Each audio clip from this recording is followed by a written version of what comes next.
right, welcome to round 2.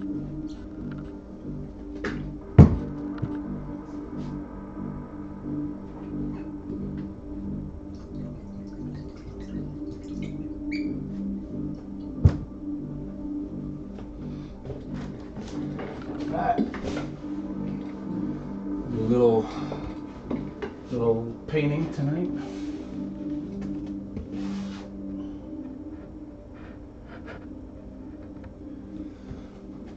A few prints as well to do.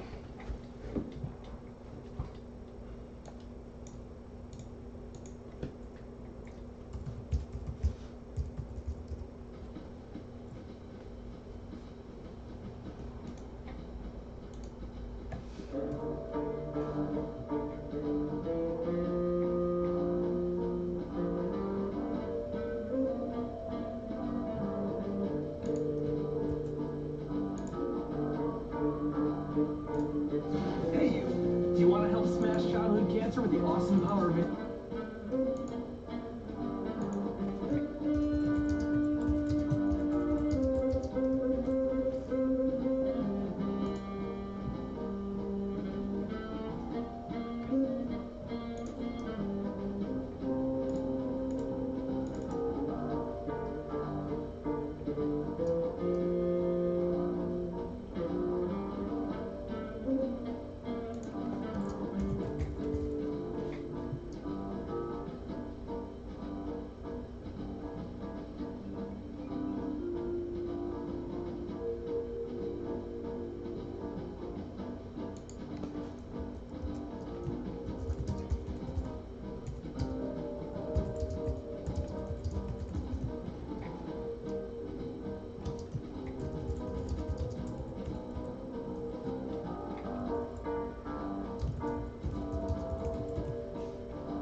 Okay.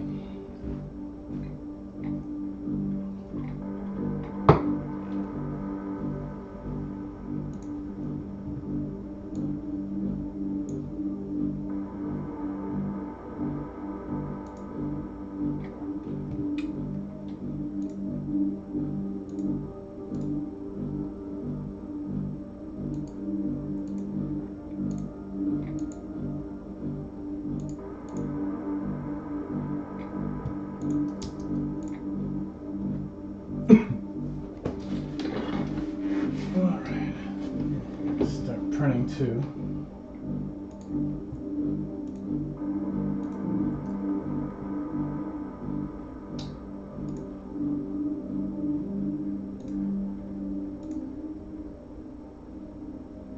We've got an order on Amazon here. I want to go ahead and just get it fulfilled. 16 by 20 on canvas. Ooh, we got some canvas print coming up.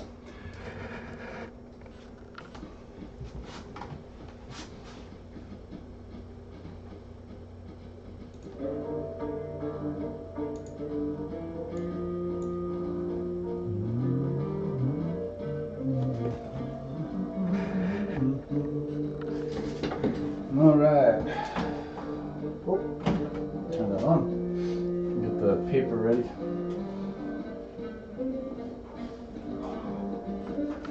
So this is a canvas roll right here that we're going to print on.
Alright. Okay, let's get this metal paper out of here.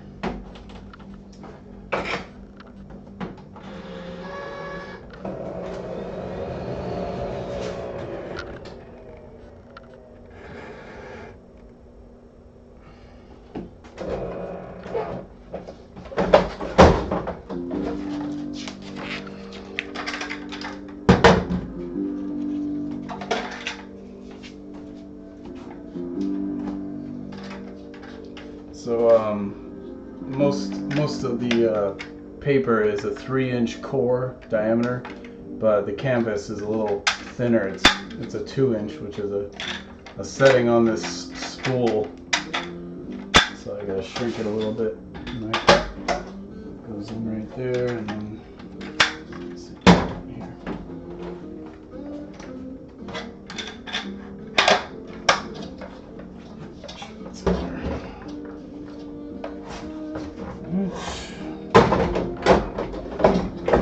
Slides in there. Feed it in.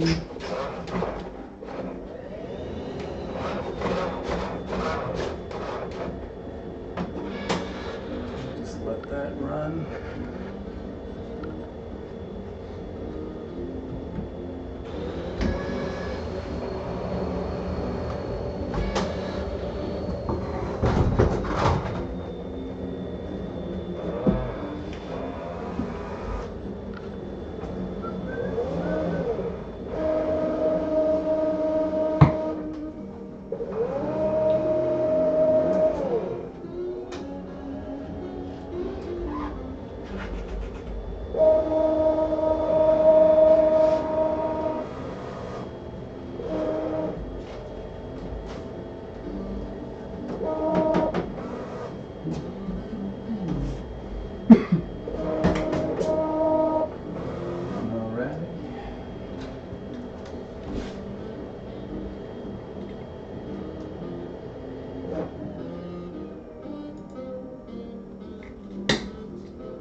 and then we have to tell it.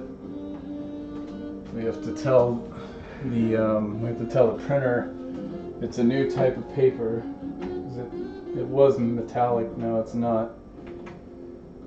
So we're gonna go to fine art, paper, go to canvas, and then I always do what's called a test print.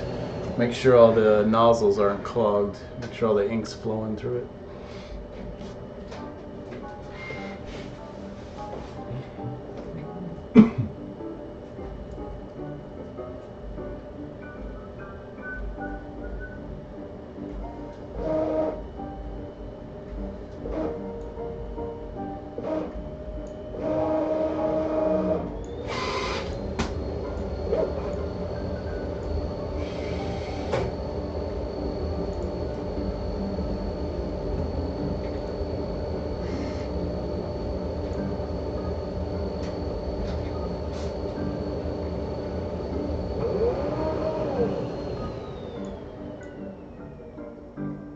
Just go ahead and let it print. And we're all set here. Okay. Oh, maybe not. What? Ah. Nope. It's never that easy. It's never that easy. Oh, what do I do? Just, oh, that's right, I forgot. So what happened, I have to change the ink from a matte black to a photo black, and if I don't do that, it would screw up on the printer. So I forgot to do that, and the printer actually knows to yell at me and say change it.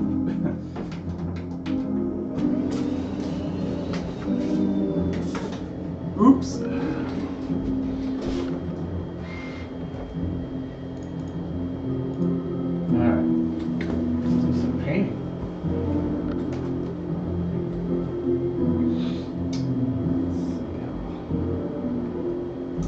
Try to get a reference. I just wanted to get a reference so I could see what I was working on.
Soundtrack from this animated Star Fox thing. It's awesome. Yeah.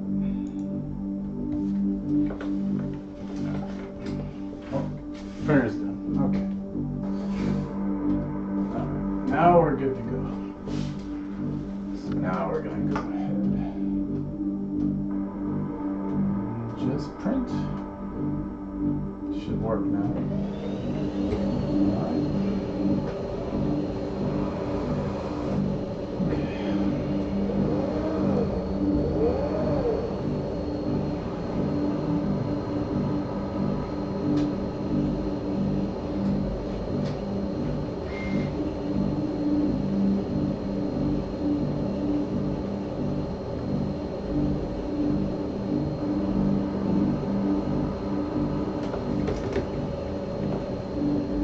What's up, Rom RPG? Yeah, I just started. I'm literally, this is like my second stream.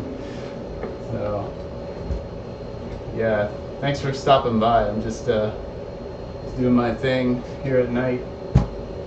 It's a stormy night in Florida.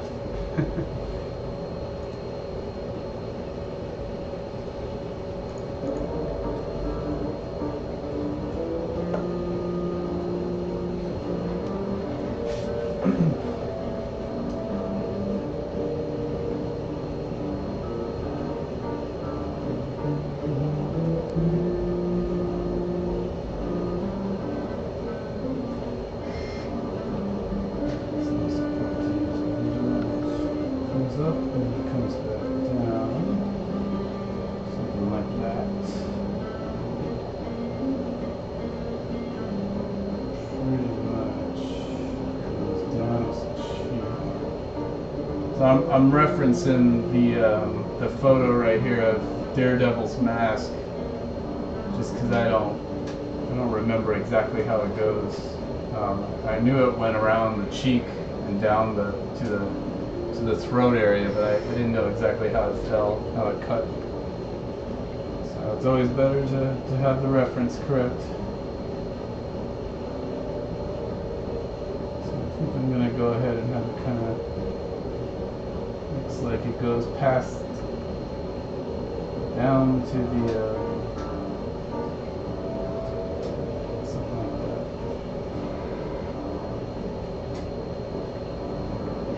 Let me get that right, actually. It's a little too much. It's kind of something like that, yeah. Something like that, okay. That'll work, sure. That looks pretty good. Okay. And then this comes down, and that actually kind of comes up like this.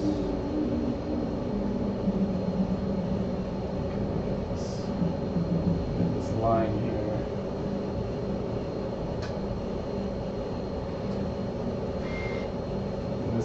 It's meant to have really strong lighting on one direction and a slight highlight from the opposite direction, so the middle of it is pretty much in the shadows, except for the really high parts, which would be like his horns and the edge of his cheek part of the mask here. And then this little ear, I don't know what you call this, like a speaker. Not really sure what exactly this is.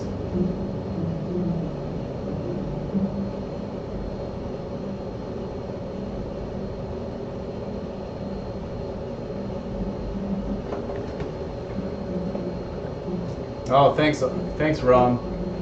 I appreciate that.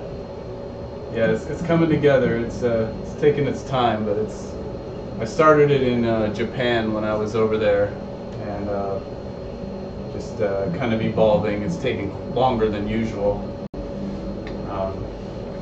and that's one of the problems with being the artist at home working with the studio, is that you're always busy with distractions. Like, you got to fulfill orders and stuff like that, which is, that's awesome to have the orders, but then it kind of distracts you from really focusing on doing a piece and getting it finished.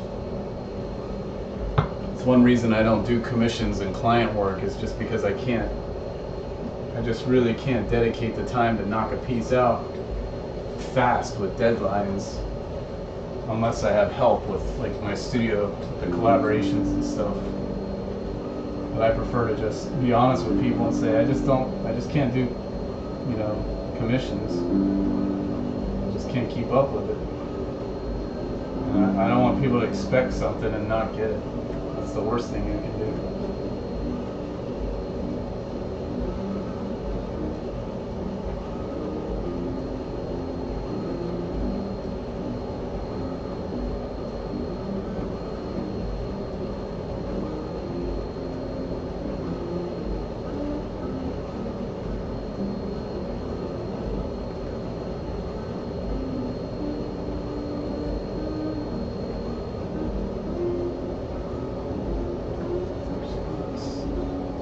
Pretty strong highlight here.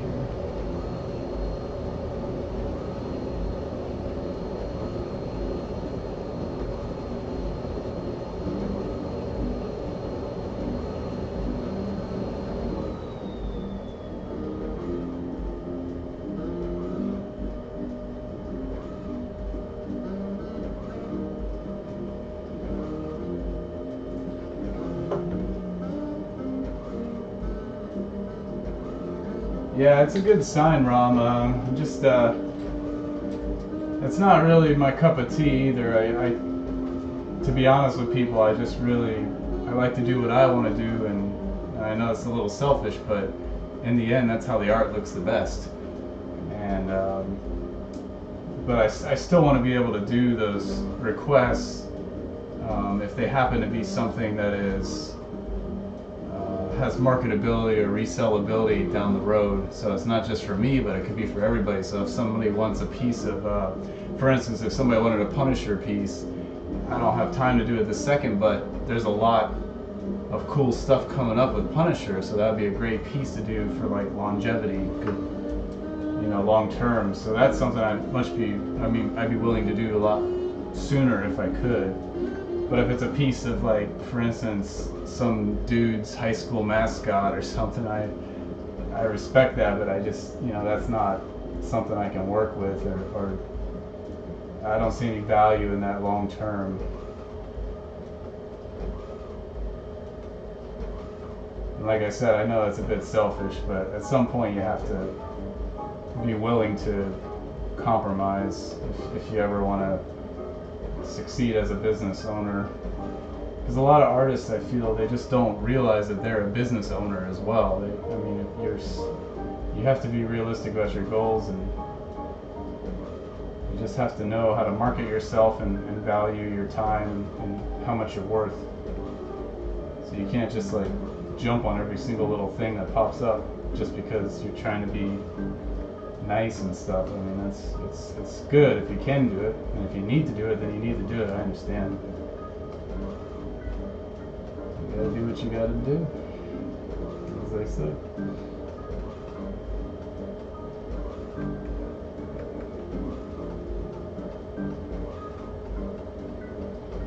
So I wasn't planning to do anything like submit this piece or anything.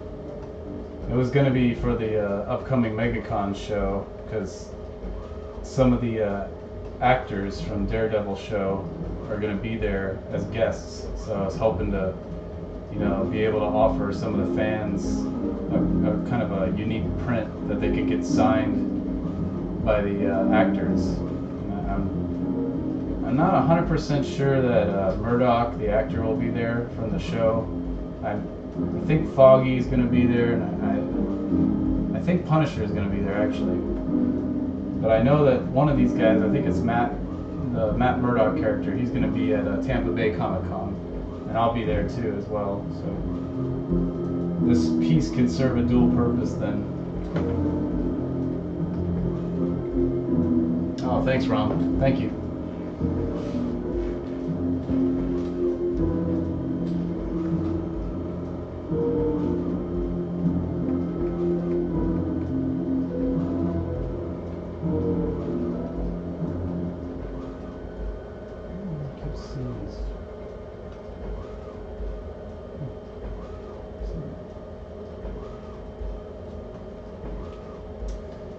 Really happy with this brush. It's not messy enough. It's got to be messier.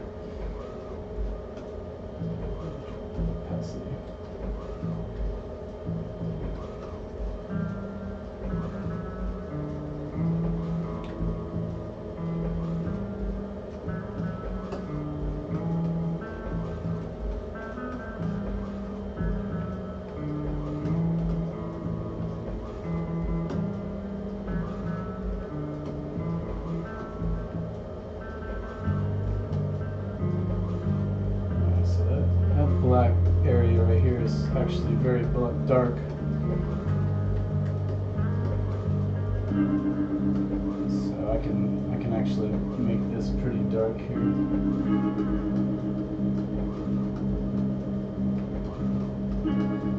That dark.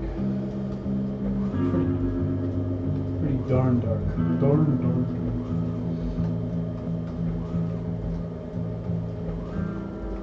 Let's get a little, creep in a little highlight here. Oh, that's why it set the multiply. I was wondering why it wasn't showing up. Alright, there we go. Yeah. Now we're talking.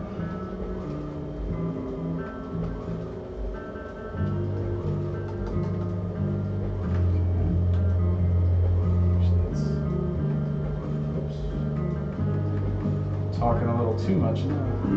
That's too much.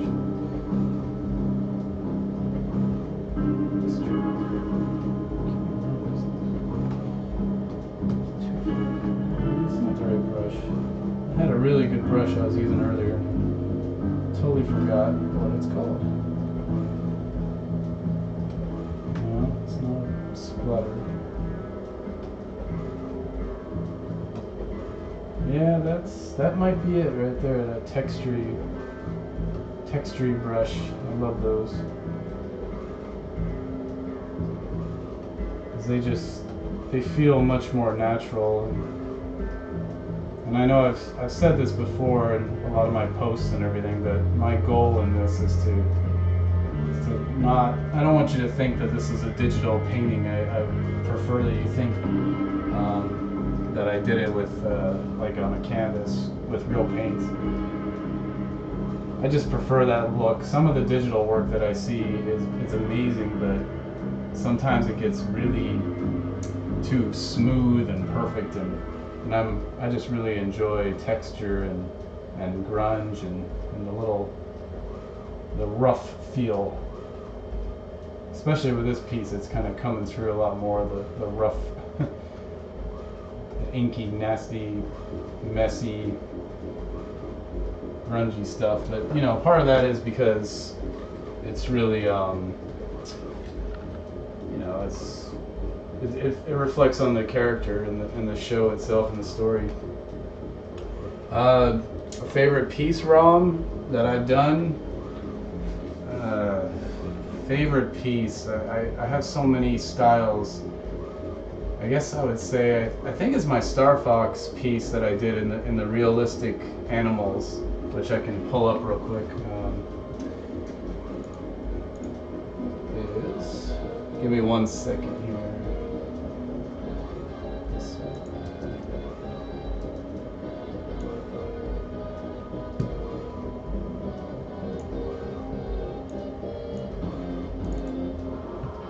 So let's see if this, why is it not open?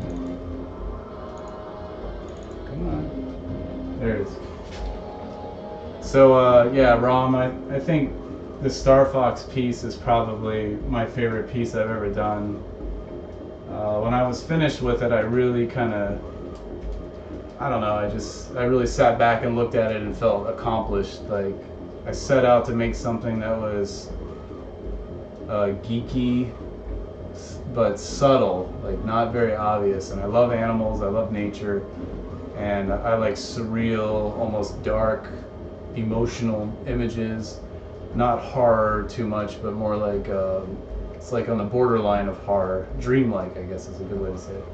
So when I was working with this piece, I had some reference animals, of course, and you know, I was manipulating them, and then I started painting, and I noticed, you know, you can, for instance, you can combine the eyeball of the fox, the same eyeball as the falcon, and that was really interesting. And then having him open his mouth off to the side created a really cool juxtaposition and an image within an image. And then underneath it, put the other two characters. I threw the little Star Fox R-wings in there, literally just to kind of make it very obvious that this is some sort of reference to Star Fox, because if a lot of people look at this and they're like, oh, I love foxes, I love rabbits or birds or whatever, and I'm like, yeah, but look closer. Have you ever played that game? And they're like, oh my God, it's it's Star Fox. And I'm like, yeah, that's what's cool about it. When you first look at it, you're like, oh, it's just an interesting piece. But then you look closer and you're like, oh, it's from a game, and it's even better. So people who are into the game will like it. People who aren't into the game will like it too. That's what that's kind of my goal. So I'd love to do more pieces in a surreal, they call it subtle geek kind of style. Alright, this print just finished. This is a Vegeta Dragon Ball Z piece I did. This is not subtle geek. This is obvious, obvious geek, Dragon Ball geek. So that's it.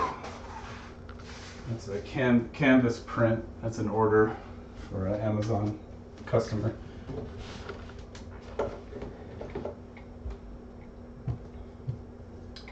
Thanks, Ram. Yeah.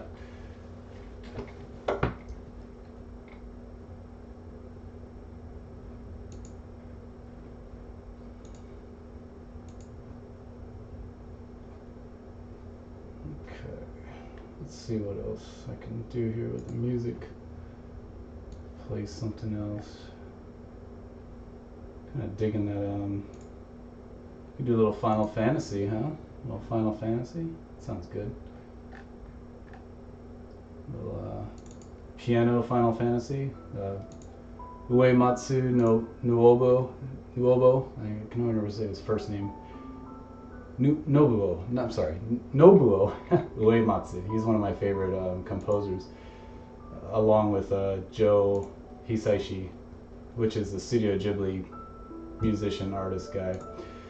And yeah, I just absolutely love Final Fantasy music.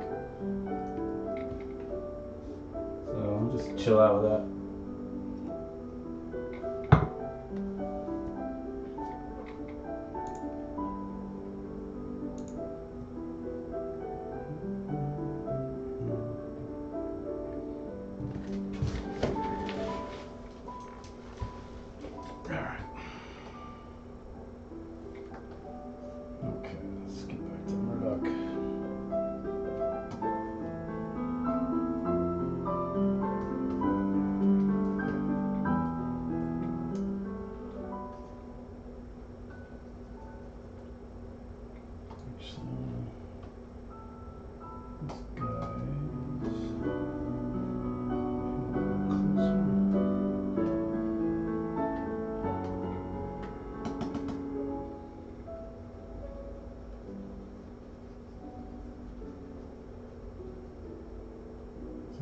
Black part, and this little strip running through here. I'm gonna try to be accurate here, as much as I can be. Looks like it kind of comes in like that. No, it's not that far.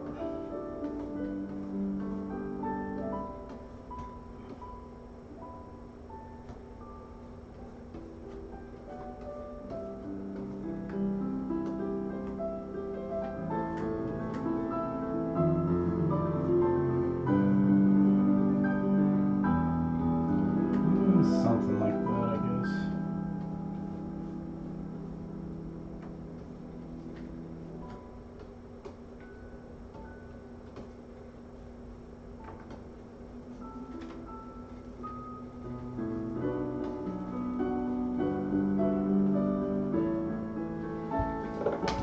Yeah, I forgot to tell my Instagram friends that I'm doing this.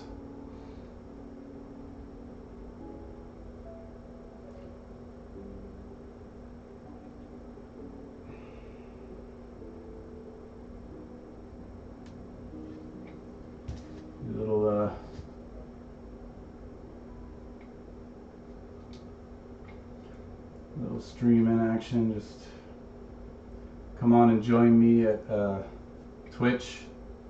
Link is in the comments. I'll be painting for a few more hours tonight. Thanks. Come say hi.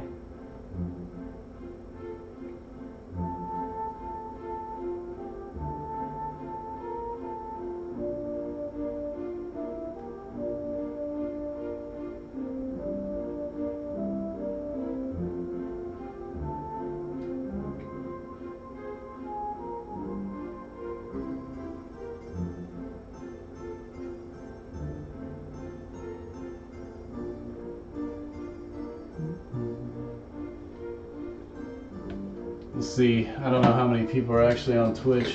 Whoops. Ouch. Oh, thanks, Rom. Yeah, that Final Fantasy song is from 10. 10's probably one of my favorite. A lot of people don't really care for 10. I'll admit that the ending was a bit... It was very emotional. Maybe it was a little too forced and fast, but overall it was a great game. I liked it. I don't care what people say.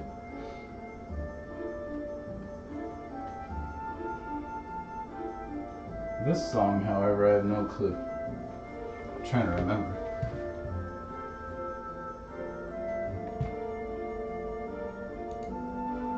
Oh, that's why. I had it set to shuffle, that's why.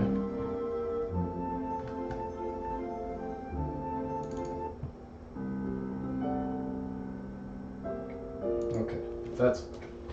I had it set to shuffle.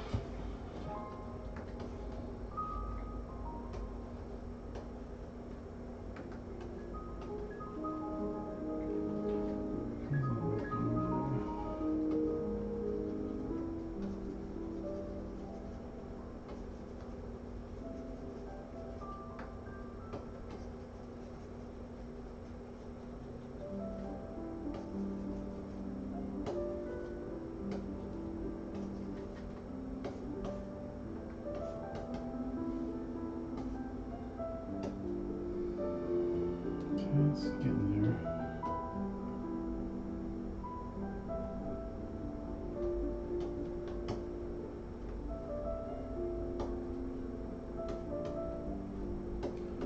Add a little bit of variation in here.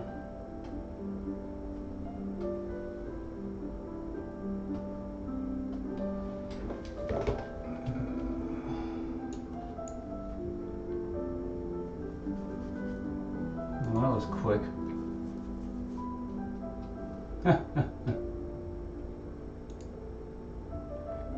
So apparently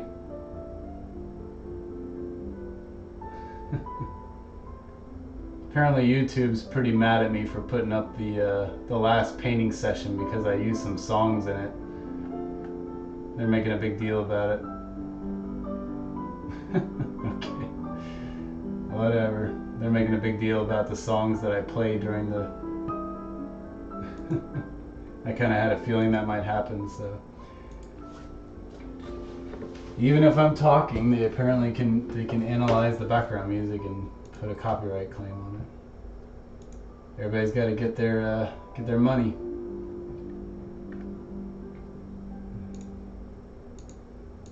Makes me laugh. Such a small-time guy like me.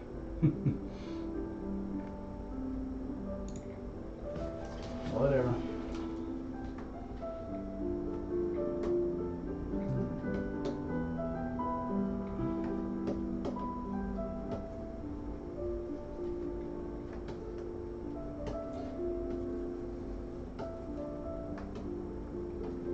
I'm sure they'll have issues with the Final Fantasy piano.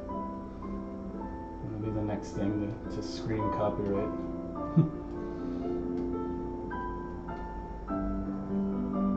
That's how it goes.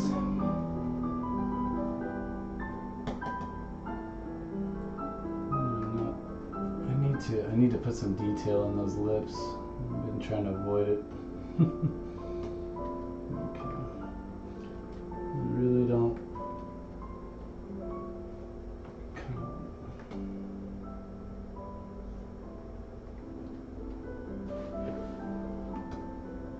See how these lips look from a distance. That's the important part.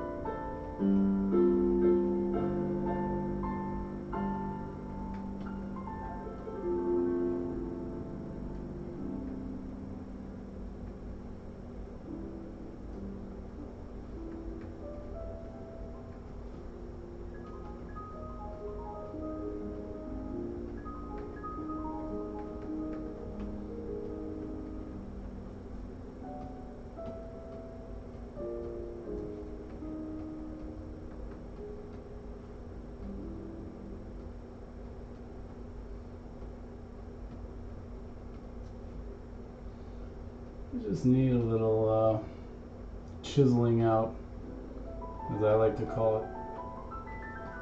Because in the end, you know, most of the digital painting is sculpting. It's like having a clay, and you're kind of like molding the clay, which would be kind of comparable to what some 3D model artists call sculpting, and they use a program called ZBrush, which I've played with a little bit, and it's really cool. You can literally sculpt out, you know, 3D models, or start to build 3D models. It's very cool. But as with everything, you have to kind of dedicate and learn how to do it, and there's just only so much that we can do during the day and at night. So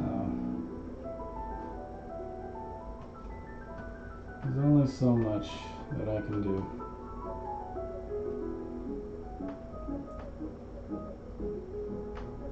But I would like to be great at everything, and that would be awesome. But you know, you have to kind of know your limitations as well, and just do your best. As for me, I'm just you know, painting is not my best quality. I'm trying to get better by doing things like this, and I hope down the road I will. But to be quite honest, you know, I'm a better graphic designer than painter at this point in my career. But deep down, I want to be a painter, or at least add it to my list of things that I can do fairly well. And got a long way to go, that's for sure, especially looking at this piece. But it's not that bad. I mean, it's come a long way from, I would say, my skill level 5 years ago, and even be close to this.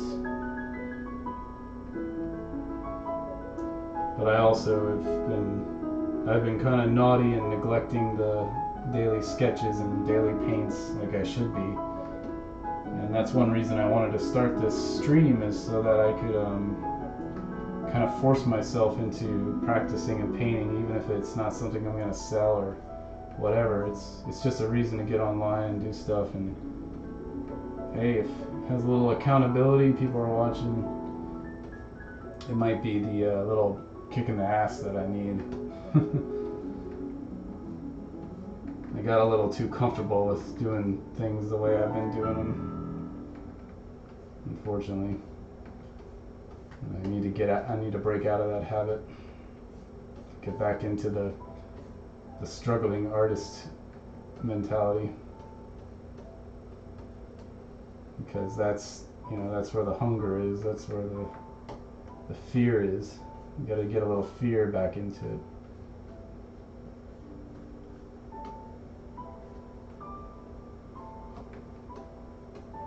Put that fear back in my life.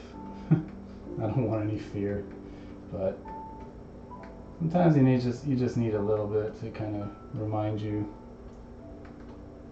how things are. And I guess what I mean is from an artwork sense only, not any other kind of thing in my life. I don't need any real fears. plenty of stress in life. I don't need any more. But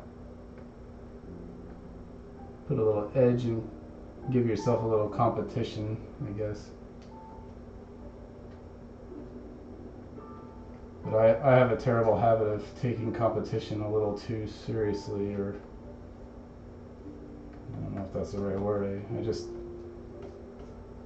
take it to a level it doesn't need to go sometimes, and I don't put it into perspective with, is it really that important?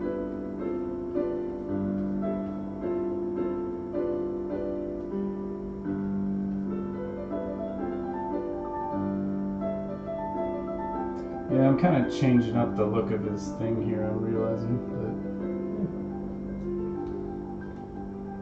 it's not that dramatically different. Looks like it actually bevels out instead of in.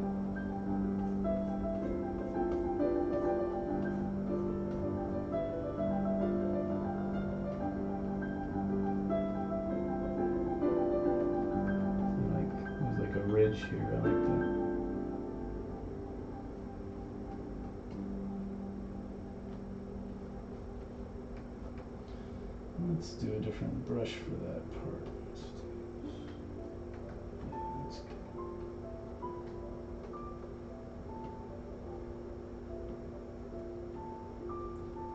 Like I said before, I want it to feel ink and watercolor and kind of running. Because as you can see in the full piece, you know, there's lots of drips and messes and stuff. I want to make sure I don't lose that. Don't want to lose that look and feel of the piece.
That's one thing. This character Murdoch has a kind of like not a full beard, but a pretty decent start to a beard. So I love that look, you know, on the character. I think that's awesome. But design-wise, it adds a little challenge to his face not being. It's not a challenge, actually. It's cool because it gives him a little character, a little roughness. Plus, he's probably all bruised up and bleeding.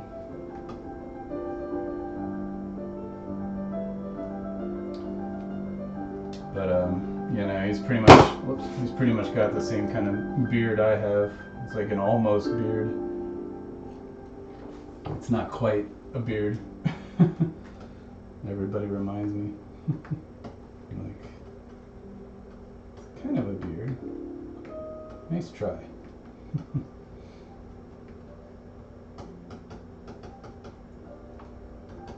feel like the ball of the chin is a little too deep.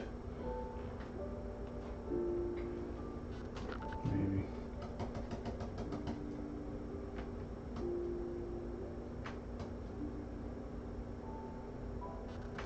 I like adding those just random spots of white just to show like a little highlight. Stick to that. You got that natural indentation right here where the cheek kind of comes down to the lip. There's a highlight, and then it drops down into a crevice, which is how the beard kind of flows down.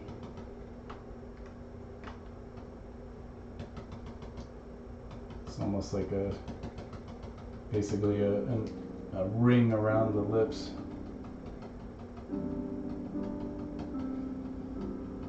Makes it more manly.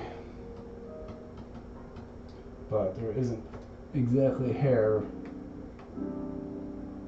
There is kind of hair down here. A little patch of hair.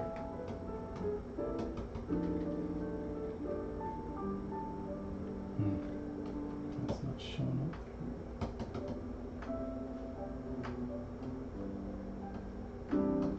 There it is. Little patch.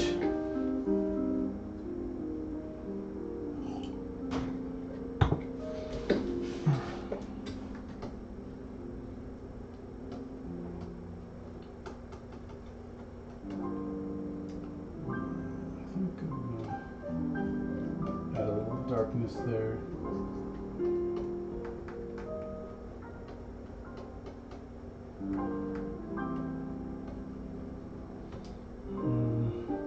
Kind of bothering me that this is not accurate.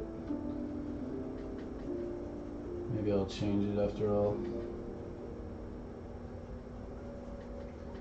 I would prefer for it to be an accurate representation, not this whatever I feel like doing. So actually,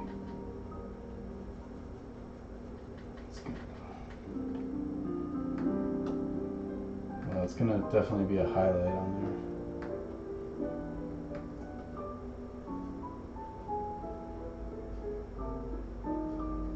And I really love these brushes. They are so nice.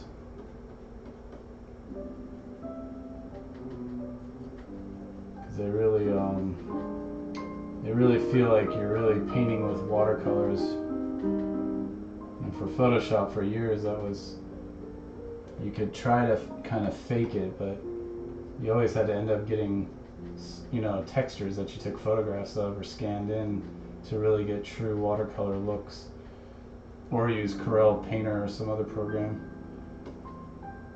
And not to knock Corel, that's a great program.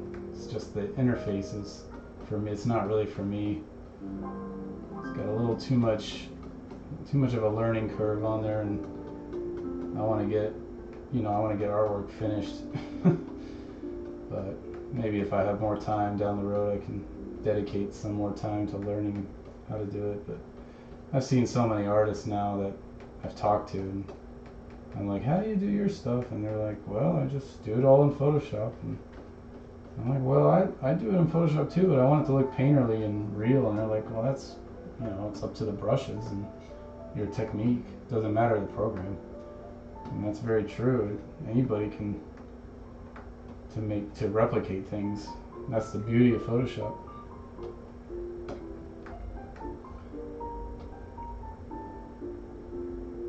Alright, let's see if I can find a nice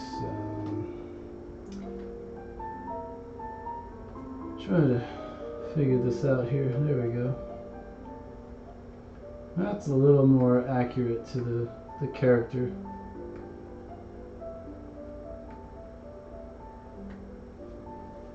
That's the wrong angle though. It's still wrong.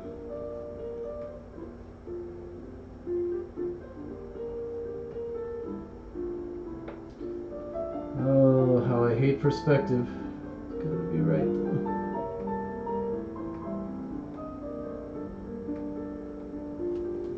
That's pretty good. Just got a little highlight there. A happy little highlight. I could draw straight. I'll be very happy when Photoshop comes up with a Mac version of a straight, help you with your lines to be straighter when you paint. Because right now there's only a plugin for Windows, of course, for helping you be a little stabilization, they call it, when you paint and when you draw. And that's one of my biggest problems, is staying straight. It's just years of practice make you straight, and I certainly don't have that, as you can tell. Still, that's the whole point of doing this, is to get better and learn from your mistakes and get better. It's all about getting better.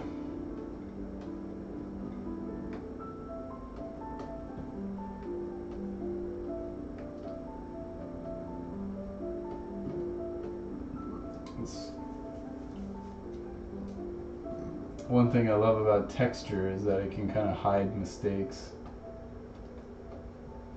Oops.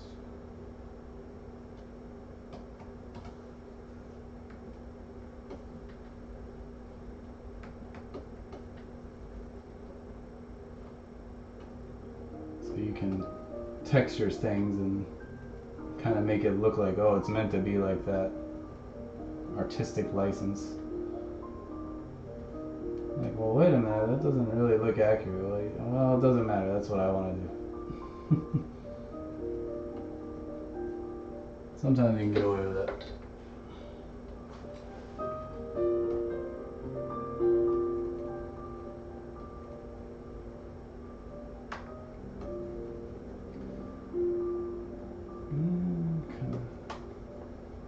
Kind of like that. There's like a shadow here.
Yeah, it does have that kind of ridge running through the middle. Or is, oh, that's when he got his helmet fixed. That's right.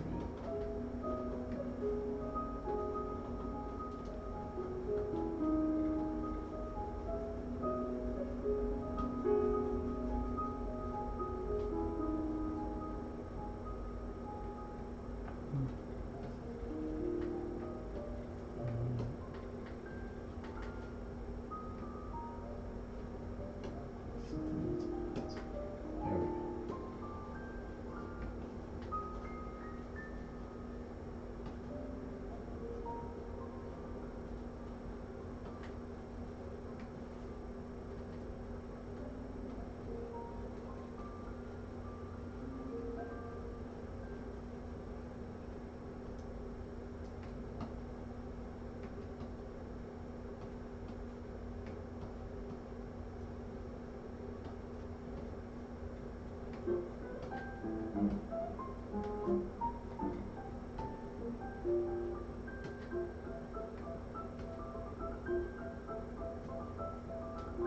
Yeah, you got a good point, Ram. Yeah, the straight line thing is, it bugs me because I'm a graphic designer and I hate things that are not straight. I'm a perfectionist and I like things.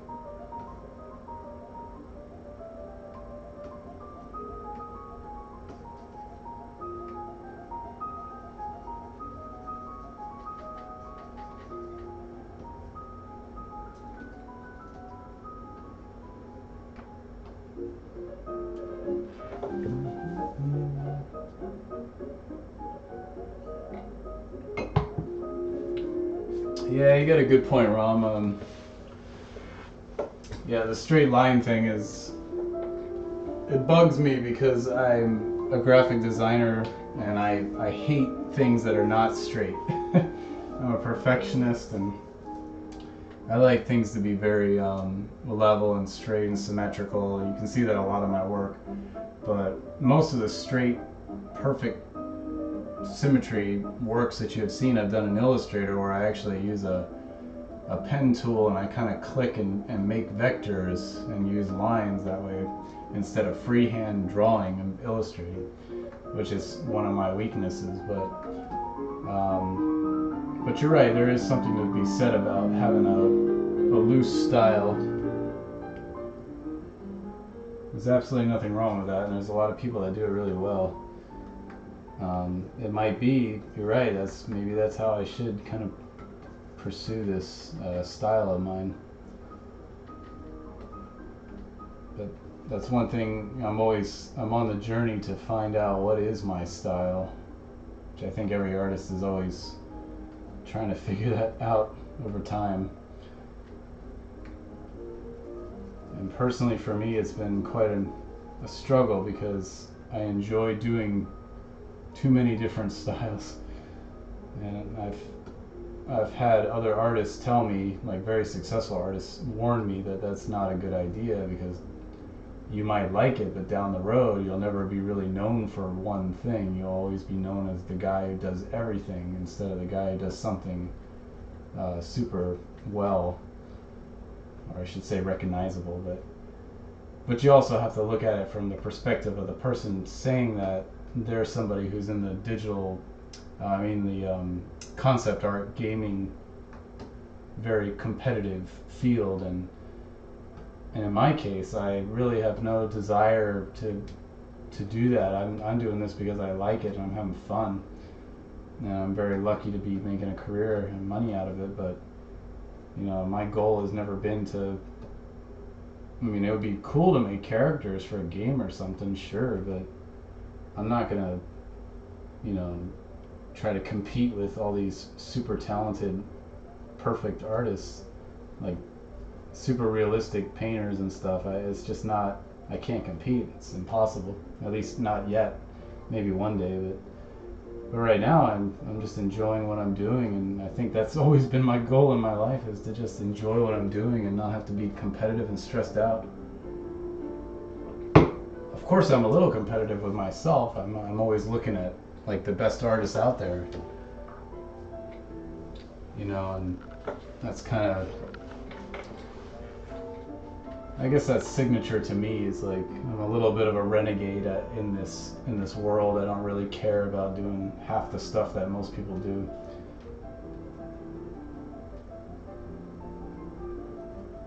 But that's kind of me. I've always been a bit of a black sheep, following the rules, kind of, but just enough to get by. But deep down, I've always been kind of bending them my whole life.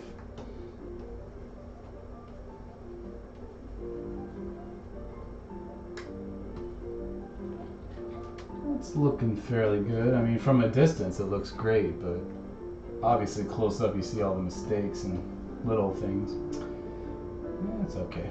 It's getting there. I should save it. I always forget to save. It's like the number one disaster that can happen to a graphic designer. Save, you gotta save. What do we got here?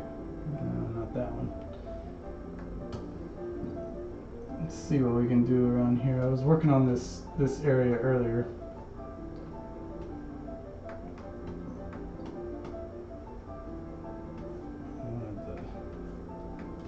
Kind of has got a necktie, which I was trying to show his necktie going into the eyeball of the skeleton, or the skull, I mean, but I'm not necessarily sure that's the way I want to go with it. I kind of like the negative space that this white over here is creating.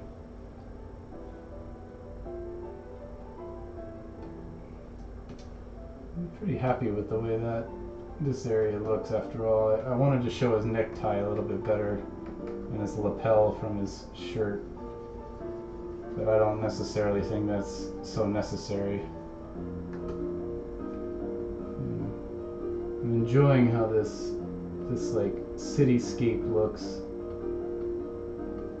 Add a few little lines to it to help it look not so perfect, to match the style above, because this is kind of a reference of a cityscape vector style kind of thing, and I use a lot of references. You'll see that in my work.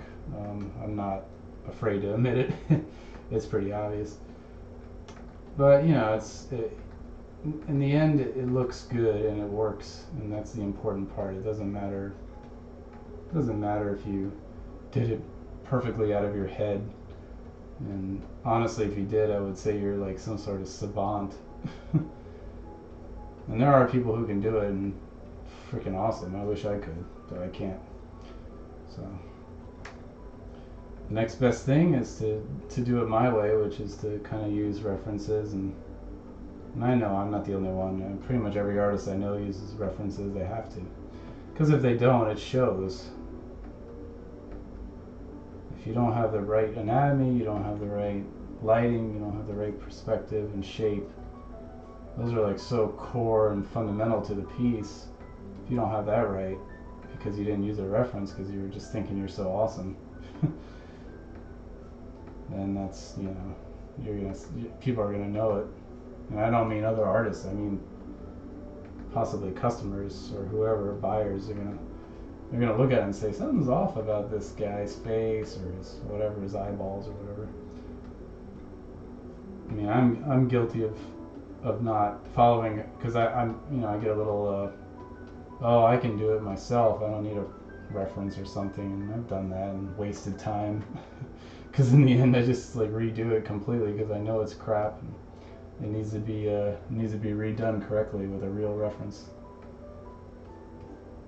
And that includes even things like straight lines and buildings and stuff. I'm just not to the level yet where I can visualize these things perfectly in my mind.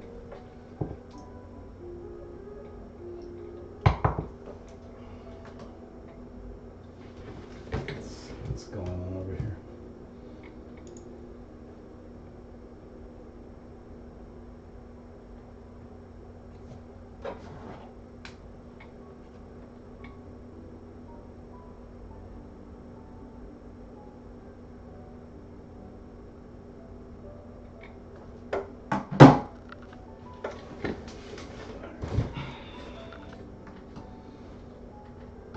And yes, it's 11 o'clock at night, and it's still hot as hell in this room, even with the AC on. And I really need to get my the house. I need to get the AC kind of some sort of scheduled. I don't know. I think it's the windows. Honestly, this house it's not super old, but it's kind of old, and I think the windows are very thin glass, so the air leaks. The heat comes right through from outside. And I mean, after all, it is Florida, so it's very humid. It's that time of the year. It's starting to become, unfortunately, it becomes summer. It's the time of the year I hate. One day I plan to, you know, my wife and I want to move to maybe the Pacific Northwest. Now I would love to live in Japan, but unfortunately I don't speak the language very well. I wouldn't even say very well, like terribly. So it would be a struggle living in Japan, let's just say that. But it would be a fun struggle. But it's not just up to me. I gotta respect what my wife wants, and she likes it here. Because she's Japanese and she's from Tokyo, and she came to America back in '98, and she's learned English and she's perfectly bilingual and absolutely perfect. You can understand her in both languages perfectly. So she makes me a little jealous sometimes because she can speak both, but that's because she, you know, put the work in and she learned. So sometimes I think, oh, I can learn it myself real quick, and there's nothing quick about it. Language is difficult. And I think the older you are, the harder it becomes to learn language without a tutor, without living in the place. But I downloaded those language software and give it a shot. But to be honest with you, I know what's going to happen. It's going to end up, without me living there, there's no real pressure or precedence for me to actually be able to speak and do it. And everybody's like, oh, your wife can teach you, and you don't get it. when your significant other is a teacher, it kind of screws the relationship up a little bit. It's just not so simple. It's very frustrating, especially for her, because I can't communicate and she wants to tell me things. And after all, we've been married 11 years now and 12 years now. And, you can't just stop communicating like that. Not that easy. My wife's family, because my wife's family is all Japanese and none of them speak very good English, but they're all telling my wife, just teach him, but I'm actually telling them, no, you don't get it. It's not that easy.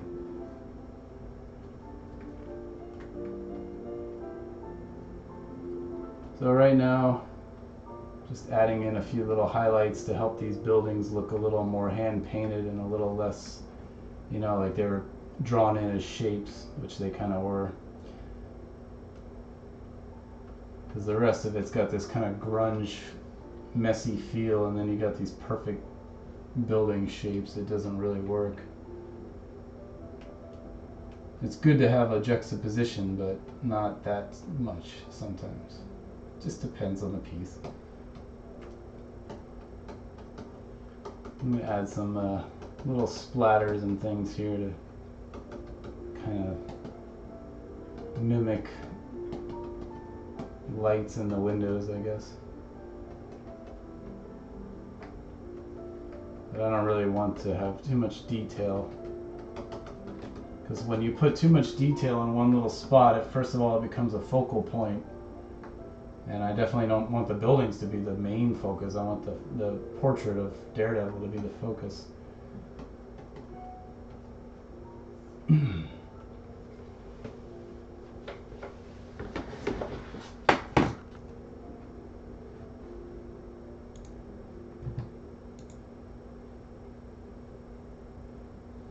That's kind of how it works, though.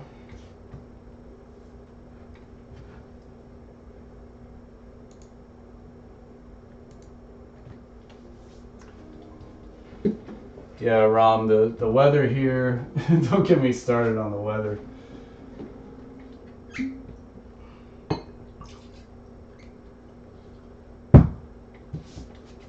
The weather here is, I don't know.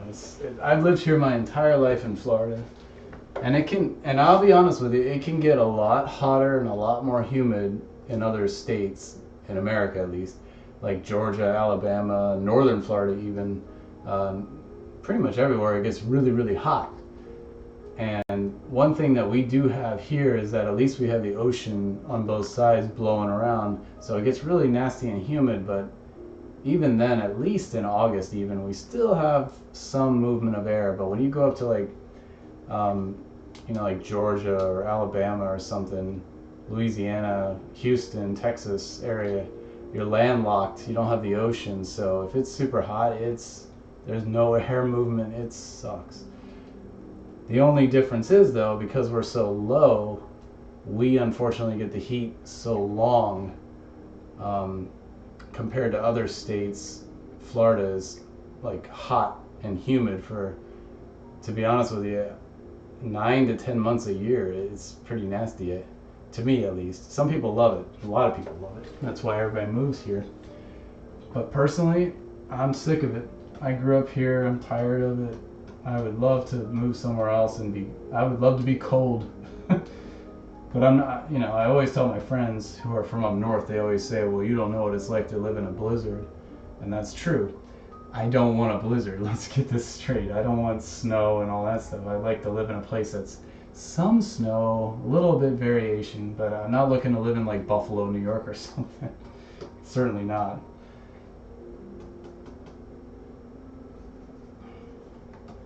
That was never my goal in life. I don't like the heat, but I know it's a lot easier to live in heat than it is to live in snow and cold. So the alternate is to live somewhere like the Pacific Northwest, for instance, where it's more of a temperate.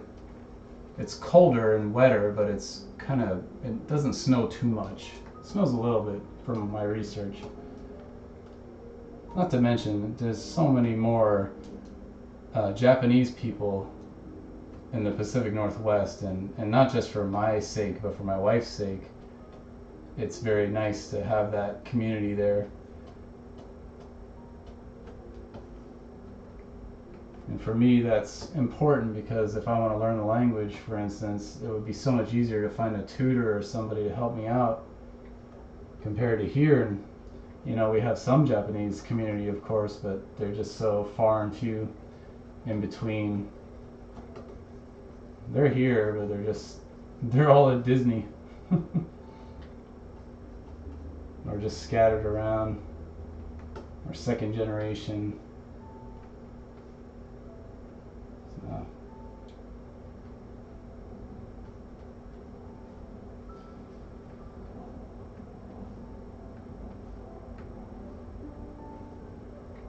Try to round out these little goggles that he's wearing, these John Lennon glasses.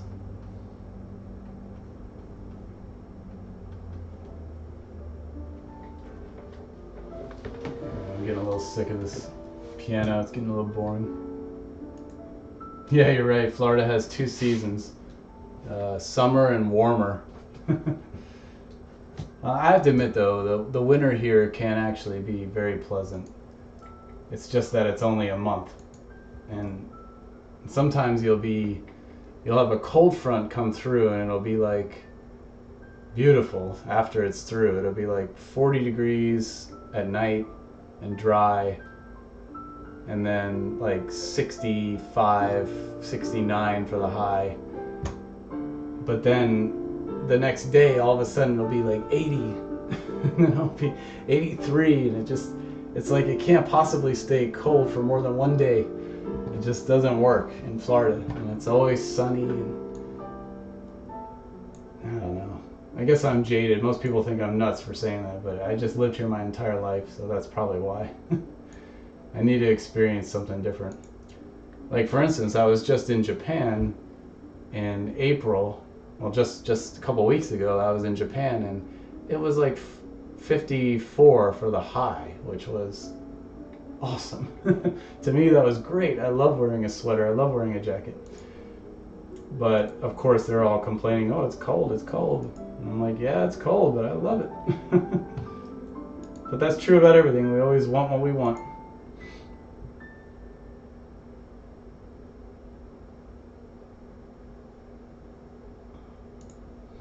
We always want what's different than what we have. I should say that differently.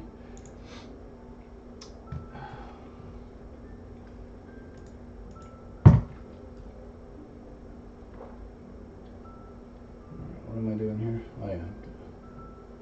Change up this music a little bit. Could do a Interstellar soundtrack. I'm sure that'll be flagged instantly, but it's a beautiful soundtrack. One of my favorites.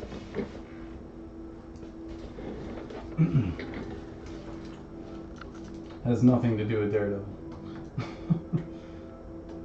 But you can say that about most of the stuff I do. It's just like, oh, you're working on that? Do you even know what that's about? Have you read the comic? Well, not necessarily. I'm not really a big comic book guy. Everybody knows that. All my friends know that. I love the characters, I love the design, but I don't really kind of get too invested in the stories and read it. And I kind of wish I had done it earlier in my past, because then I kind of would be into it now. But I'm not really much of a comic guy.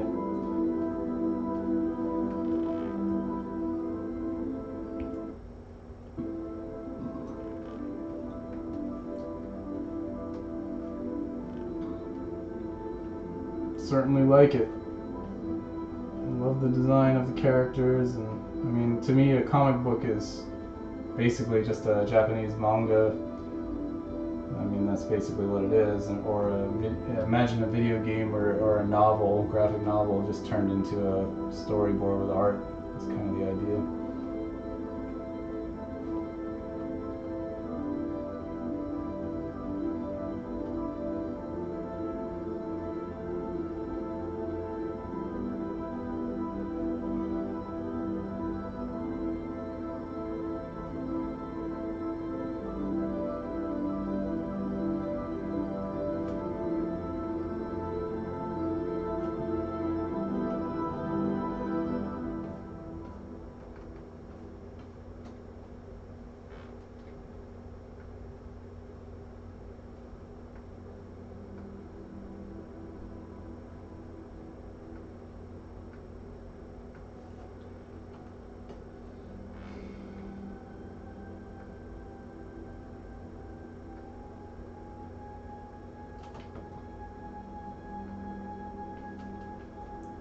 To be quite honest, this Interstellar movie was probably one of the few movies that I really recently, that I just really fell in love with, and it was just really, really, really, really well done. And I know it's got some criticism to it, but I can't find too much fault in it, considering the alternative, which is just completely just inaccurate. Deep down, I'm more of a scientific kind of person, so when I see things that are done scientifically, they try to be accurate with, physics and space and travel and all that stuff. It's refreshing to see a movie at least attempt at trying to be fairly accurate. And from what I've heard, of course it has its flaws. It's not that accurate, but they at least are doing the best they can, and they're trying, because there's only so much you can give an audience who doesn't understand it. You try and explain physics and time travel to American audience, and most of them are just you're gonna lose them at the opening credits. And speaking of the credits, they were just, the beginning of the movie for Interstellar was, what a great way to start a movie, just to start it.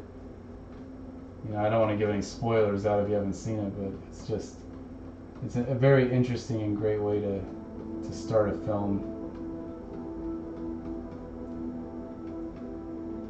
And one of my favorite actors from the 80s, John Lithgow, was in it.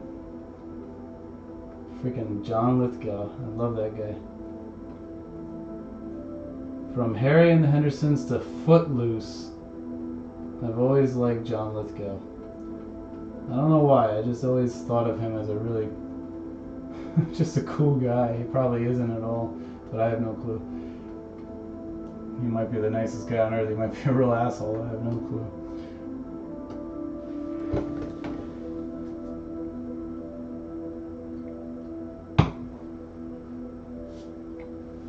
Yep. You gotta watch it, Rom. That's a great movie. It's one of my probably top 3, actually. If you can enjoy science and space and sci-fi, it's a great mix.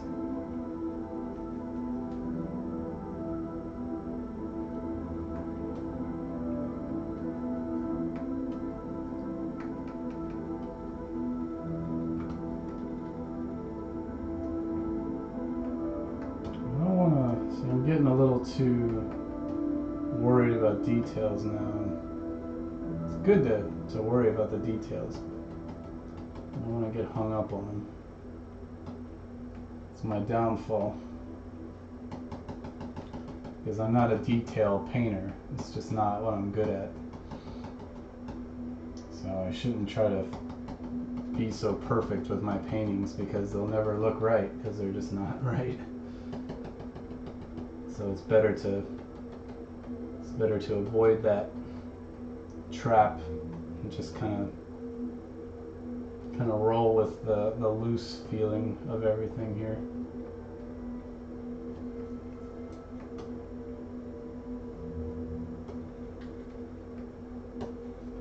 It's definitely better than it was before. It's not perfect. It never will be.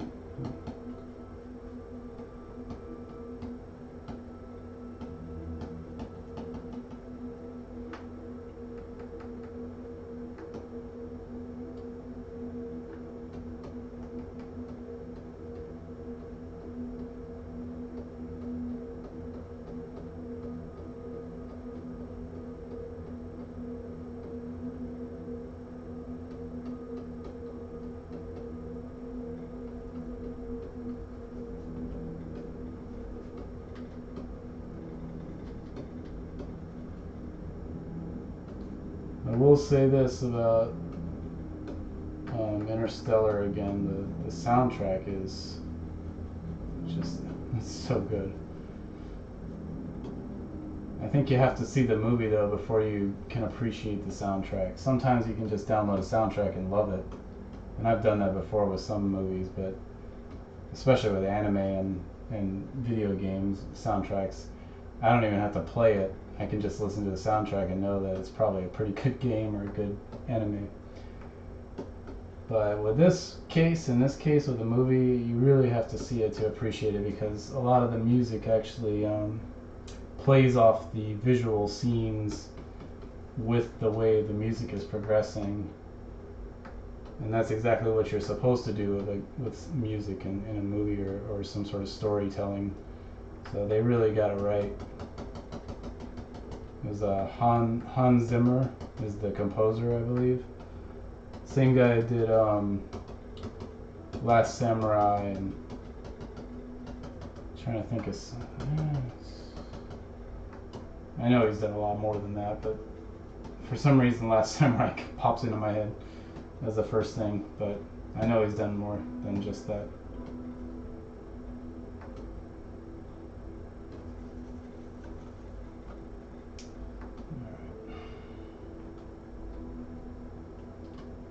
Put a little, start to grunge it up a little bit here.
Add some particles, kind of atmospheric elements. In this case, it would be kind of like a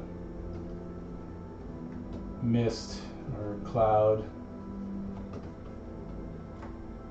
but they're actually made with, like, you know, little particle brush kind of elements to help it.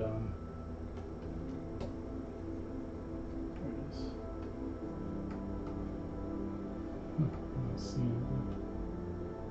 Oh, that's fine. Of course. Ah, there we go. That helps. As usual, I got on the wrong layer. But that's okay. For this painting, luckily, it's not really imperative to have it on the correct layer. And that's because I'm not really color separating or worrying about how things are flowing and layered correctly. Although honestly I should be, because that's kind of how it's supposed to be done. My goal now moving forward is that every piece that I do, I want it to be able to translate to a t-shirt design. And you know, the t-shirt companies, they still want to use silkscreen for everything, and that when you use silkscreen, you have to have the colors separated on different layers.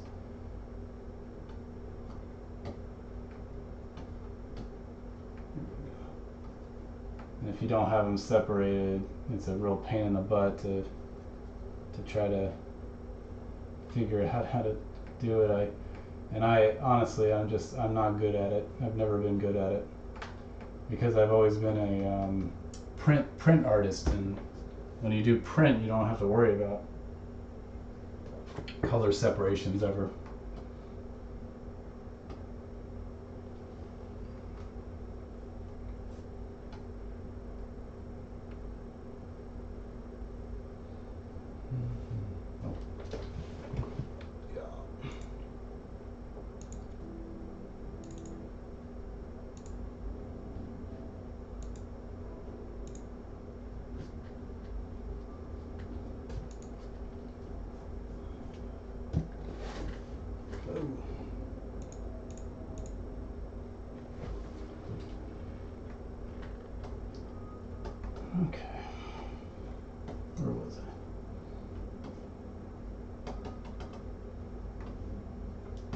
Still working on this.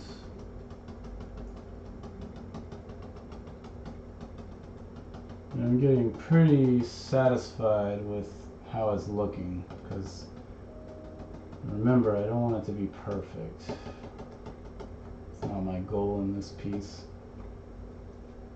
So getting to a point now where it's becoming like, okay, you've painted it, now it's time to do some effects and get that ink and stuff looking accurate, like the drippy ink feel.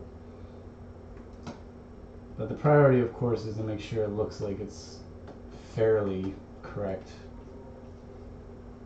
That's too much.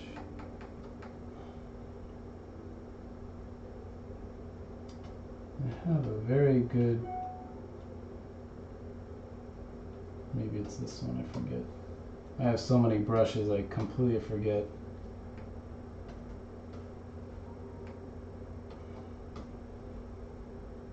That's pretty good. I forget which brushes to use because there's so many. It's too late.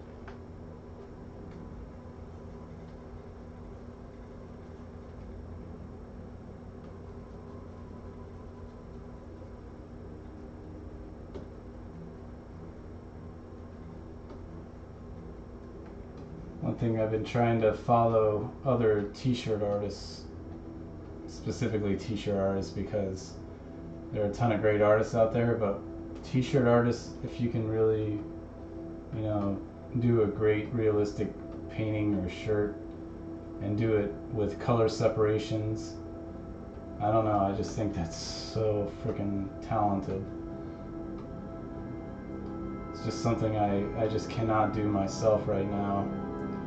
So to me, it's just total respect, utmost respect to t-shirt artists who are able to actually do full-on realistic, nice paintings with the limitation of just a few colors. I mean, I could do it here with the grayscale a little bit, but I'm still not that realistic because I'm not blending and shading, you know. I'm choosing not to do that on purpose because of the style, but I also need more practice and get better at it.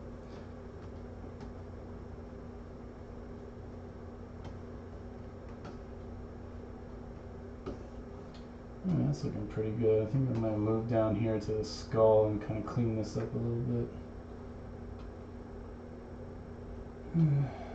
There's this really good brush. I probably should just stick to it.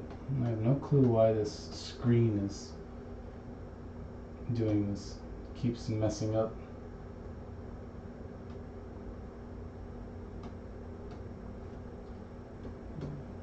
I don't know if you guys can see that, but it's like a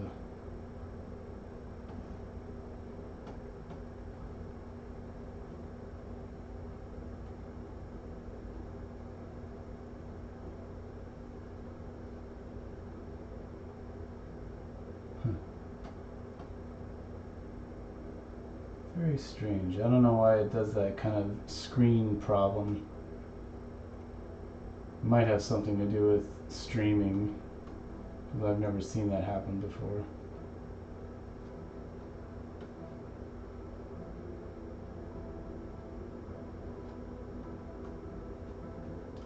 I'm trying to find that one. I have a really good brush here that's kind of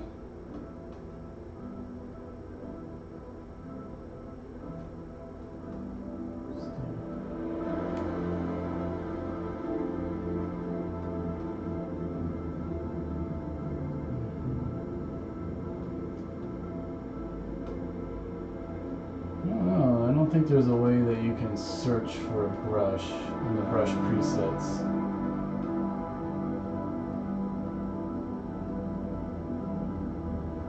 I just have too many of them.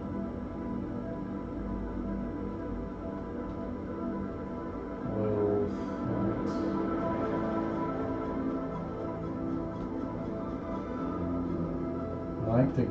I like this Goach brush. It's a good brush. Wait, is that the one? What is this one? Yeah, that one.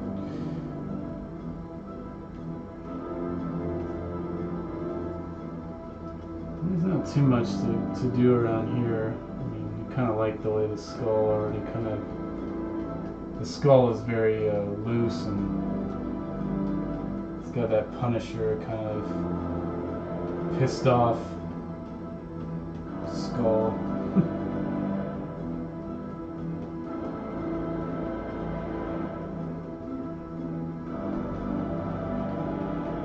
One thing I'm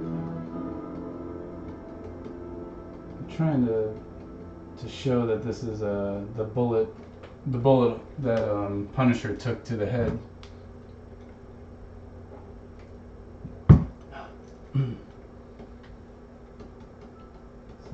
It's gonna have some cracks and little mess in it.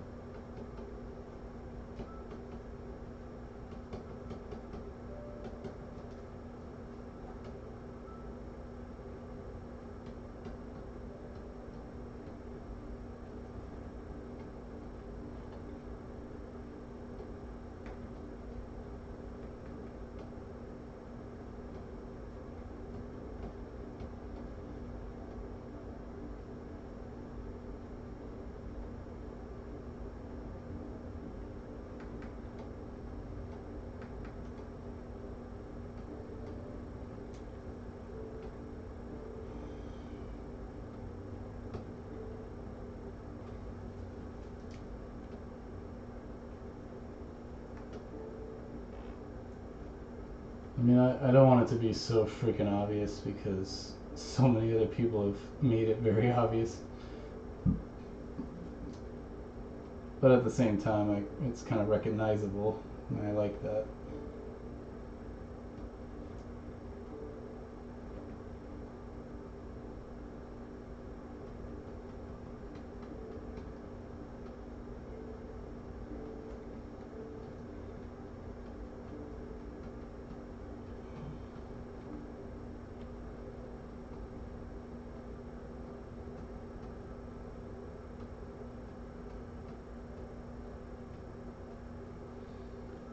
It might be just a subtle hint.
kind of jumping around from. I just see things as I'm rolling around with my eyes looking at things, and I don't really focus on one area and get it finished. I kind of jump around and see what needs a little help or whatever. Because just to me, that's how I do things, and I can kind of keep up with, oh, you know, like, oh, that needs a highlight real quick right there, and then I can kind of quickly see, oh, that looks good, or no, that's wrong, we need to, you know, rethink that area. But I do tend to jump around, and I'm kind of jumpy with things. So you certainly wouldn't use my stream as a educational tool for future painters. But that's not the point.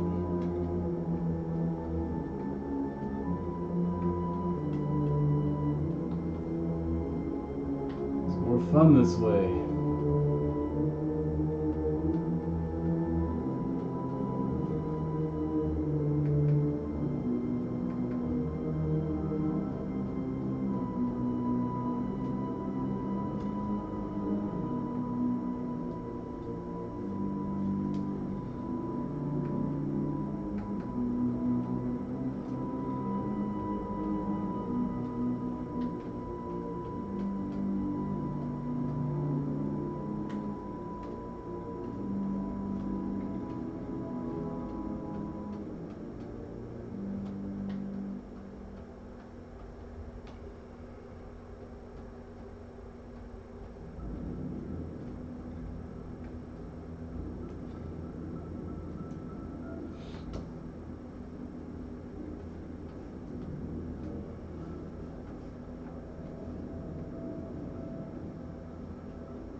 So I added these little like circular elements here. This kind of like like a Doppler effect, I guess. And you know, because he's using the sound waves to kind of figure out where everything is. So that's why, whoops. That's kind of why I have those like, this like kind of waving, circular Doppler waving kind of thing going out from the city. I just thought it was kind of cool element to, I've seen it done before to kind of represent sound waves that he's kind of listening to echo, kind of echolocate where he's going and doing, but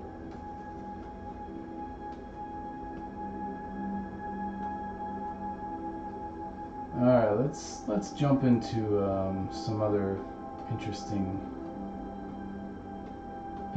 brushes that I have here. You'll have to bear with me, I don't even remember half of this stuff. But I know they're good, it's just that I don't really know what they do, or that's kind of cool. And I have brushes that I've of course purchased from other artists. A great example is Dave Raposa. He's one of my favorite concept artists, just artists in general, and you know, I've downloaded his brushes and I've used them on a couple pieces, and they're great brushes. But in the end, I always end up going back to Kyle's natural brushes because they always end up looking a little more natural.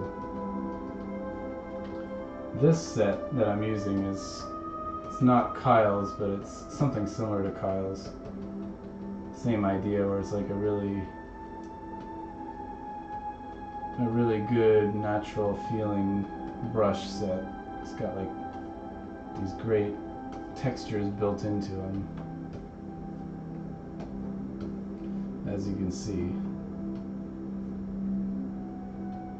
I should start from the top. I mean, look at this brush. You just can't fake that. It's really good.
To be honest with you, my favorite part of the piece is near the end when you get to just experiment and have fun with things. You don't have to worry about everything looking photo perfect, and you know, you can just, hey, this is an experiment and it actually looks cool. And, you know, that's the fun part.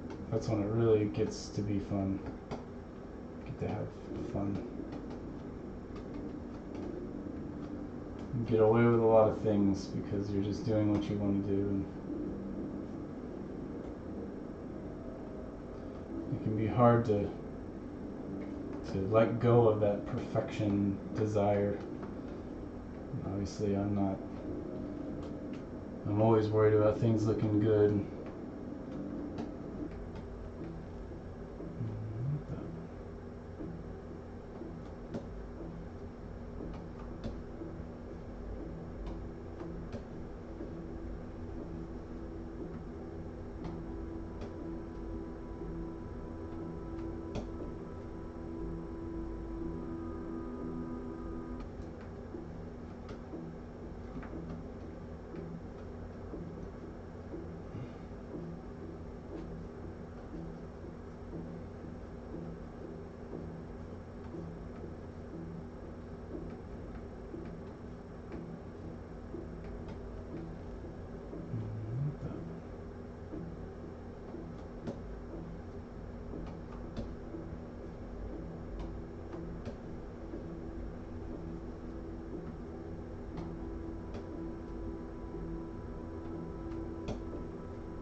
texture brush. That's good.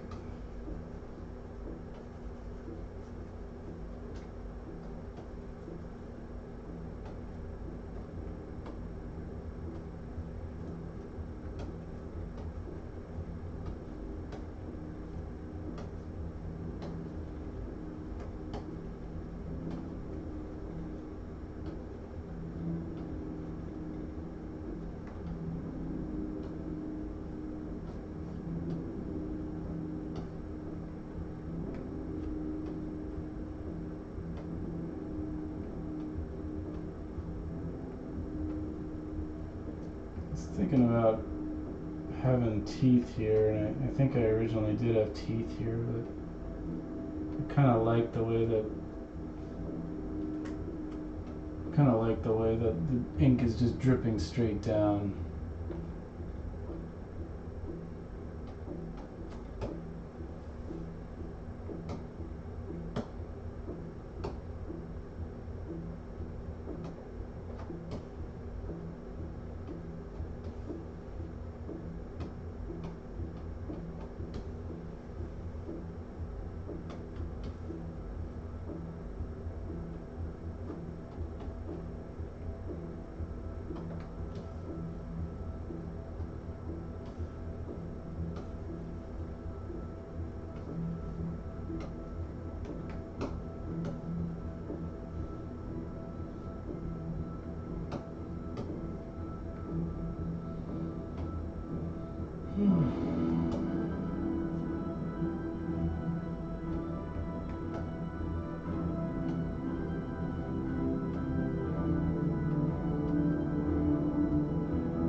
I'm not looking for like the Goonies kind of look here, but it's kind of turned into that, like a pirate skull.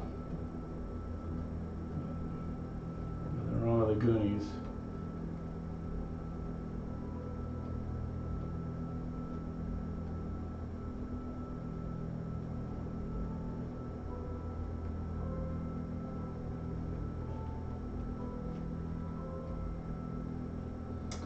Kind of like the hint of teeth, but you don't need to get too crazy with all the details of the teeth.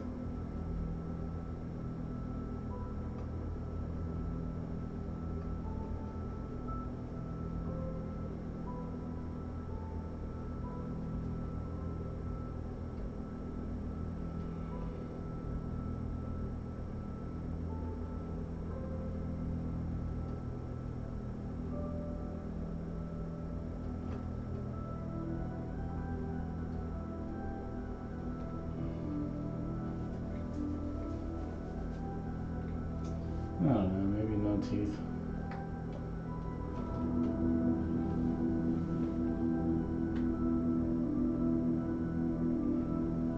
Thanks, Rom. Appreciate it. Thanks for stopping by. I'm probably I'm gonna quit in a few minutes as well and just say things are looking pretty good. I wasn't even planning on painting tonight, and this turned out to be a good surprise. I need to do it. Get it done. Move on to the next piece.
before I select the wrong layer.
Ooh, that's a nasty brush right there.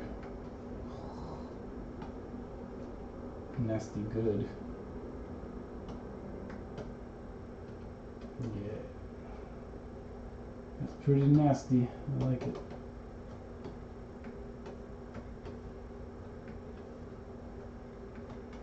It's a little gross.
Okay, it's looking pretty good. I'm gonna stop at this point and kind of think it's come a long way.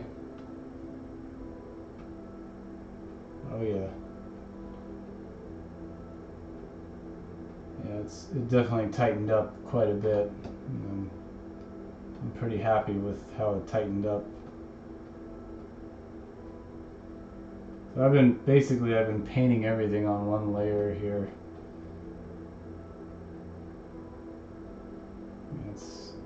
I kind of liked how loose it was before, but it's nice to have a little shape and definition in there. So that's cool. Real quick, I can do like just to do a color, and just for fun, just to kind of see what it would look like to have a little color overlay here.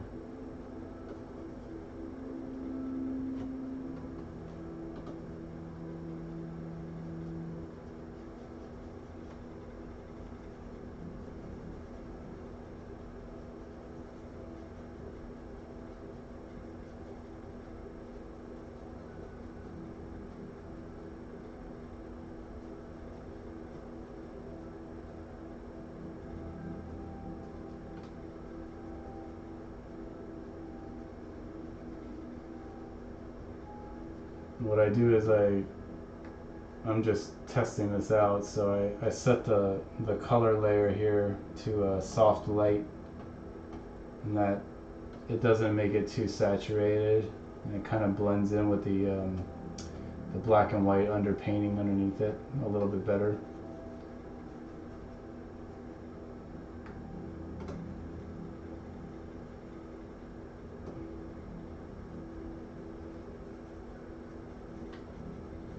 You can still have some of that kind of that gray scale poking through. It's definitely something that I would like to have.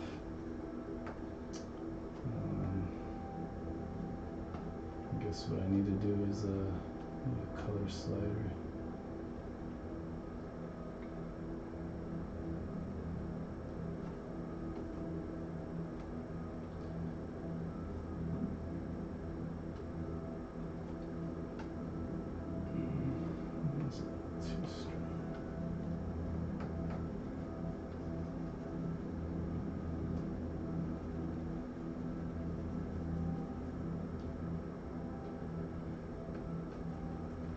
I mean, dude's white, but he's not like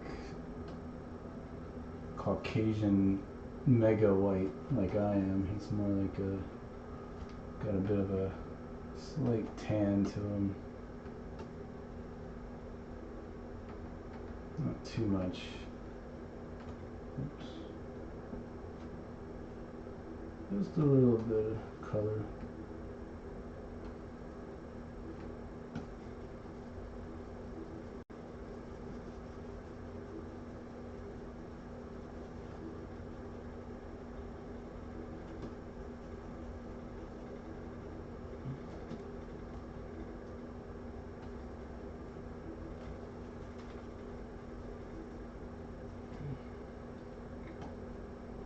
So more like a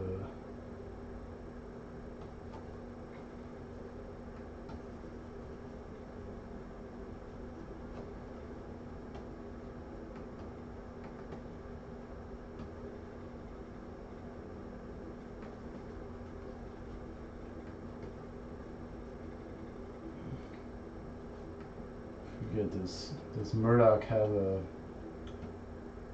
does he have black hair or kind of a brownish hair?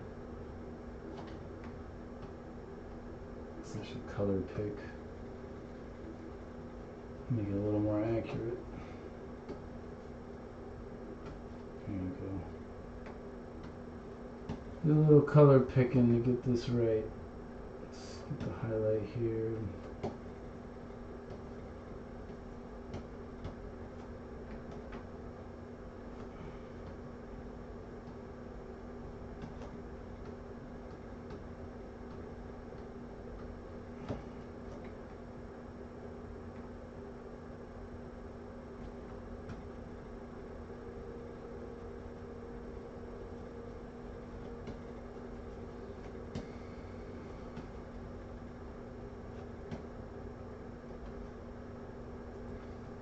really planning to color this, but I have a feeling it's going to look better with, whoops, with a little color.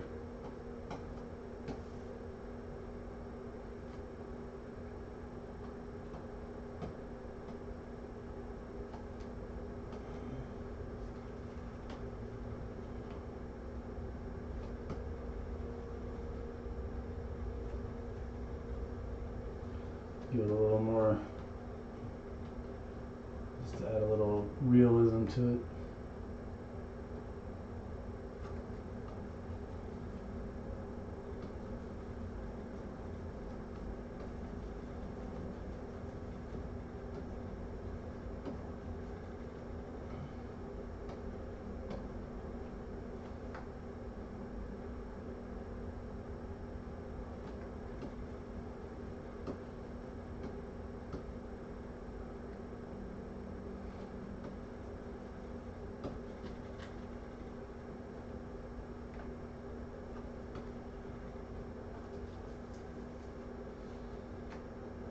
What's interesting is his eyes are almost like glowing red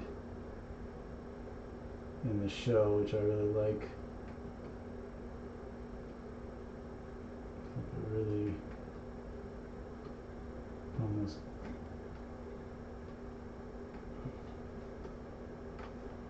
very bright red eye glow.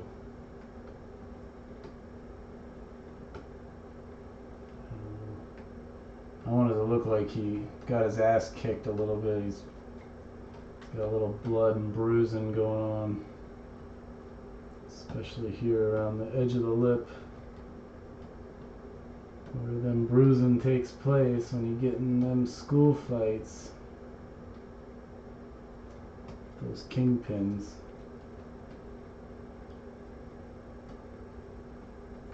Not to mention you got a lot of blood in those areas, so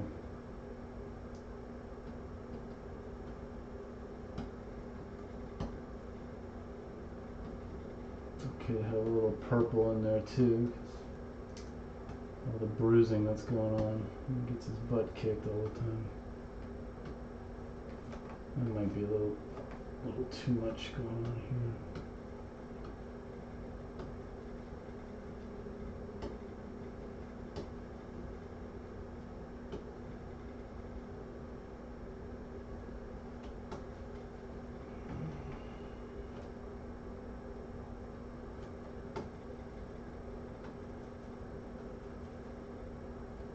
Actually has that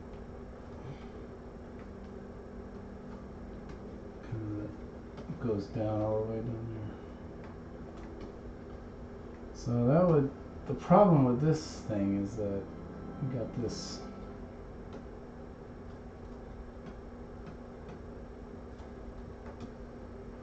colorful thing, and then the rest of the composition doesn't really have colors. It necessarily doesn't need it.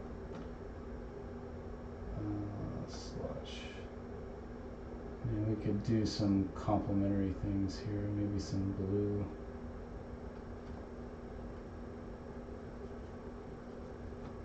Just a little bit of, add a little shadow into the scene, a little blue and purple. Just a touch.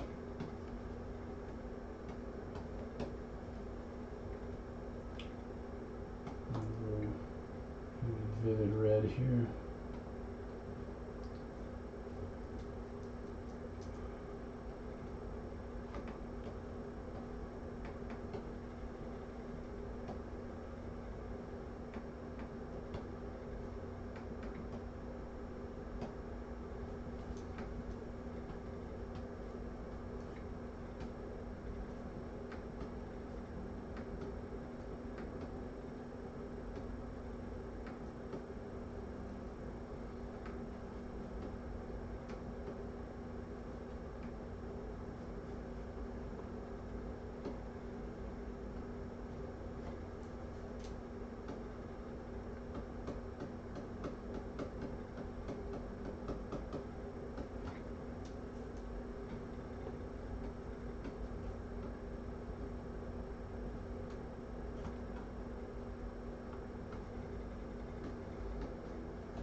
that color? Probably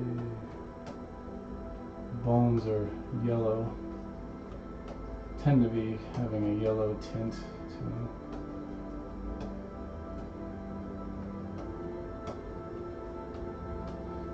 Yeah, it's just playing around with color ideas at this point. I wasn't even planning to have color.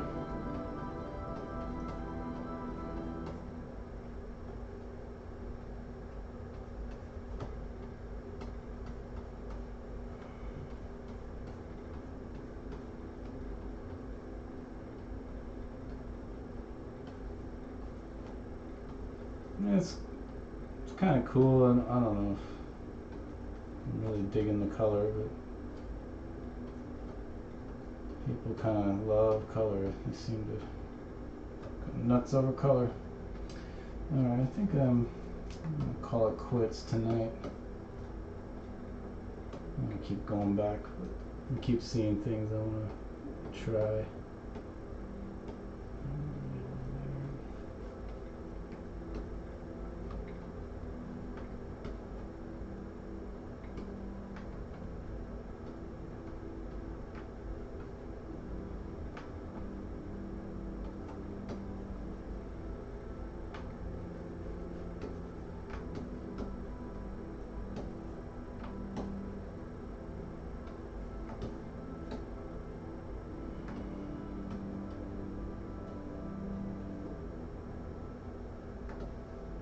Well, interesting. I'm not necessarily sold on the color as of yet, but you know, it might grow on me.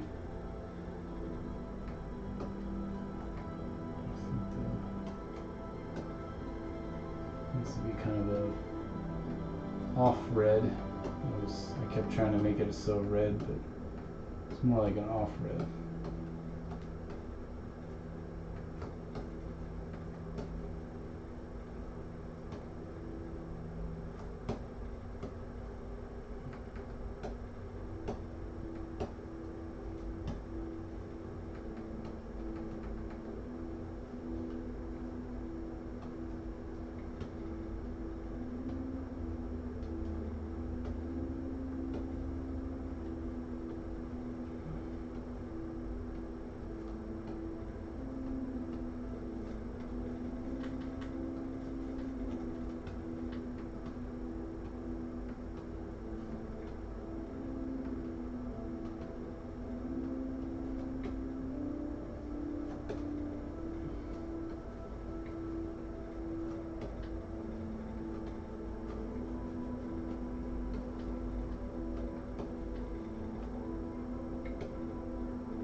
Alright, now I'm done.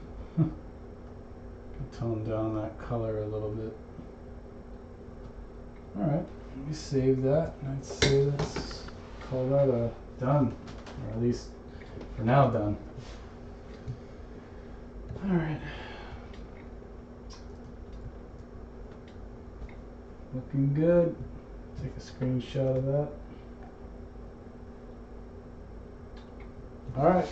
Thank you for watching. I'm gonna call it done for now. But thank you, and hopefully you will check me out again another time. Maybe tomorrow I'll be streaming again. So peace.